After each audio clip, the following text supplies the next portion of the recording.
മാവേലിക്കര നഗരസഭയിൽ പൊടിപൊടിച്ച് ഓണാഘോഷം. നീണ്ട ഇടവേളയ്ക്ക് ശേഷമാണ് മാവേലിക്കര നഗരസഭയിൽ ഇത്തരമൊരു ഓണാഘോഷ പരിപാടി നടക്കുന്നതെന്ന് പറയാം. രാവിലെ മുതൽ വൈകിട്ട് വരെ വിവിധ പരിപാടികളോടെയാണ് നഗരസഭ ഓണം ആഘോഷമാക്കിയത്. പുലികളിയും നഗരം ചുറ്റിയുള്ള ഓണഘോഷയാത്രയും കഴിഞ്ഞെത്തിയതോടെ അംഗനവാടി ജീവനക്കാരുടെയും നഗരസഭാ ജീവനക്കാരുടെയും വിവിധ കലാപരിപാടികൾ സ്റ്റേജിൽ തകർത്തു.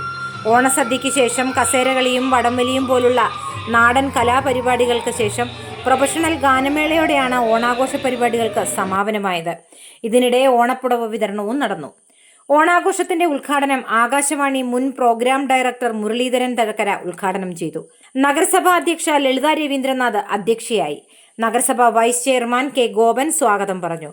ചടങ്ങിൽ ബ്രഹ്മകുമാരീസ് മാവേലിക്കര ചാപ്റ്റർ ലഹരിവിരുദ്ധ പ്രതിജ്ഞ ചൊല്ലിക്കൊടുത്തു. ഓപ്പറേഷൻ തൂഫാൻ ലഹരിവിരുദ്ധ ജനകീയ മുന്നേറ്റ പരിപാടിയിലൂടെ വലിയ ശ്രദ്ധ നേടിയ നഗരസഭ നടത്തിയ ഓണാഘോഷവും വലിയ ജനശ്രദ്ധ നേടി.